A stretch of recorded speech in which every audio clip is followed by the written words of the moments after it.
कांग्रेस ने लोकसभा चुनाव 2019 के लिए घोषणा पत्र जारी किया, जिसमें गरीबी से शिक्षा तक कई वादे किए गए। घोषणा पत्र में किसान, रोजगार, शिक्षा को लेकर कई वादे किए गए। इसमें कांग्रेस का वादा है कि अगर उनकी सरकार आती है तो जीडीपी का 6% हिस्सा शिक्षा पर खर्च किया जाएगा। घोषणा पत्र जारी करते हुए राहुल गांधी ने गरीबी पर वार किया, 72,000 का नारा दिया, इसे न्याय योजना का नाम दिया। घोषणा पत्र जारी करते हुए राहुल गांधी ने गरीबी पर वार 72,000 का नारा दिया, इसे न्याय योजना का भी नाम दिया गया है।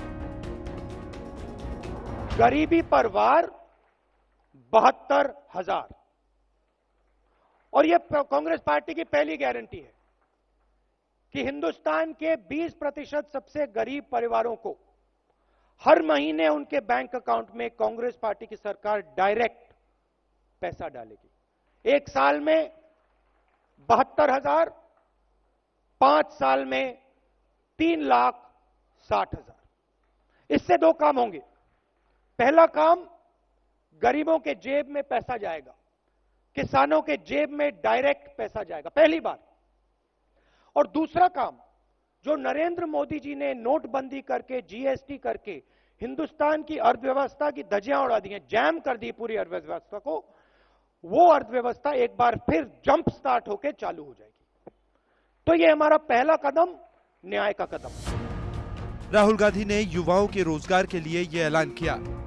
देश में युवाओं को रोजगार नहीं मिल रहा है। नरेंद्र मोदी ने 2 करोड़ की बात की, झूठ।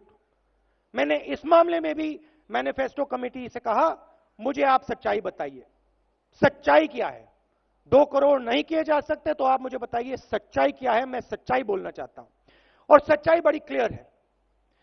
22 लाख सरकारी रोजगार खाली पड़े हैं, उनको कांग्रेस पार्टी मार्च 2020 तक भर के दे देगी। 10 लाख युवाओं को ग्राम पंचायतों में रोजगार दिया जा सकता है। उन 10 लाख युवाओं को कांग्रेस पार्टी ग्राम पंचायतों में रोजगार दे देगी। एंटरप्रेन्योर्स के लिए, आज अगर आप एंटरप्रेन्योरशिप करना चाहते हैं, मेक इन इंडिया की दुनिया में आप बिजनेस खोलना चाहते हैं, अलग अलग डिपार्टमेंट से आपको परमिशन लेनी पड़ती है, रिश्वत देनी पड़ती है। हमने एक बहुत इनोवेटिव आइडिया निकाला है। 3 साल के लिए हिंदुस्तान के युवाओं को बिजनेस खोलने के लिए कोई परमिशन की जरूरत नहीं, किसी से कोई परमिशन लेने की जरूरत नहीं। आप जाइए, एकदम बिजनेस खोलिए, जो बिजनेस आप करना चाहते हैं करिए, हिंदुस्तान को रोजगार दिलवाइए। आप हिंदुस्तान को रोजगार दिलवाएंगे, हम आपकी मदद करेंगे, बैंक के दरवाजे आपके लिए खोलेंगे। 3 साल के लिए कोई परमिशन की जरूरत नहीं। प्रधानमंत्री ने मनरेगा के बारे में बोला, बोगस स्कीम है, बेकार स्कीम है, मजाक उड़ाया। आज पूरा देश जानता है कि मनरेगा ने हिंदुस्तान की कितनी मदद की थी। तो हम मनरेगा के 150 दिन गारंटी करना चाहते हैं।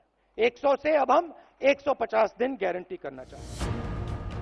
राहुल गांधी ने किसानों के लिए कर्ज माफी की घोषणा की और स्पेशल स्कीम लाने का वादा किया। किसान की बात आप लोग जानते हैं।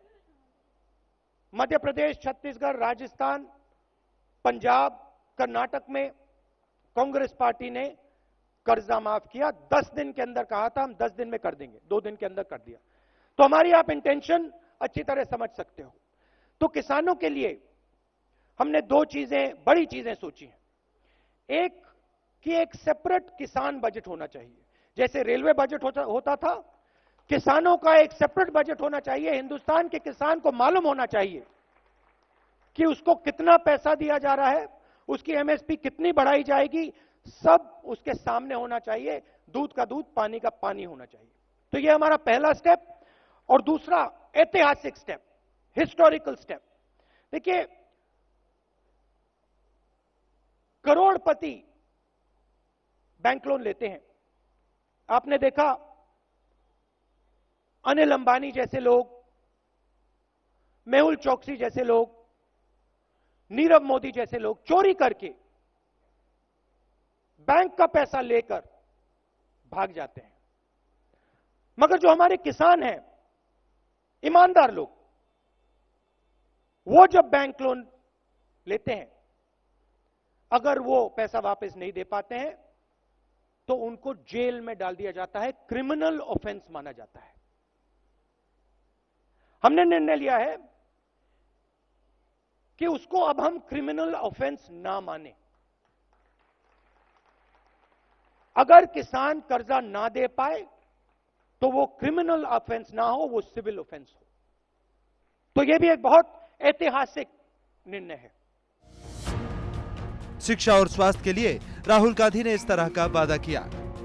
शिक्षा और स्वास्थ्य हिंदुस्तान के भविष्य के लिए बहुत जरूरी है। शिक्षा में हमने निर्णय लिया है कि जीडीपी का 6% पैसा, 6% पैसा हिंदुस्तान की शिक्षा में दिया जाए।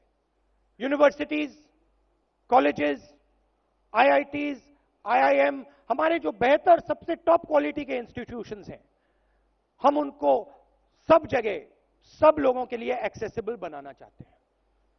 तो एजुकेशन के लिए हमारा 6% बजट का टारगेट है। नरेंद्र मोदी जी की सरकार ने उसको रिड्यूस किया है, यूपीए के समय से रिड्यूस किया है। हेल्थ केयर में सरकार एक स्कीम लाई है। बेसिकली स्कीम का लक्ष्य हिंदुस्तान की जनता से पैसा लेकर 10-15 उद्योगपतियों को इंश्योरेंस के माध्यम से उनके जेब में पैसा डालना। तो हम insurance, private insurance based health care पर भरोसा नहीं करते हैं। हम सरकारी अस्पतालों को, सरकारी पब्लिक हेल्थ को मजबूत करने का काम करेंगे और हमारा फोकस होगा कि गरीब से गरीब व्यक्ति को हाई क्वालिटी अस्पताल की एक्सेस हो, हाई क्वालिटी इलाज की एक्सेस हो। तो ये हमारे 5 फोकस एरियाज होंगे। प्रियंका गांधी ने कांग्रेस के मैनिफेस्टो को शानदार बताया। मैनिफेस्टो कैसा है मैम?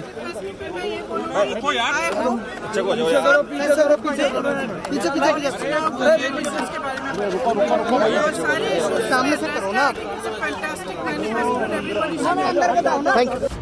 बीजेपी ने कांग्रेस के मैनिफेस्टो पर कुछ इस तरह से चुटकी ली। डींगबाजी करने की कोशिश की गई है और जो कुछ भी आज तक उन्होंने नहीं किया, न कर पाए हैं, न करेंगे, वो दिखाने की कोशिश की जा रही है। इसलिए जो है वो इसमें मैं तो मानता हूं न कोई उमंग है, न कोई तरंग है। कांग्रेस की जो एक कटी पतंग है उसकी साधने की कोशिश है। कांग्रेस ने अपने चुनावी घोषणा पत्र में बड़े बड़े वादे तो किए हैं, लेकिन देखना यह होगा कि जनता किसे कितना सही समझती है और किस पर कितना भरोसा करती है।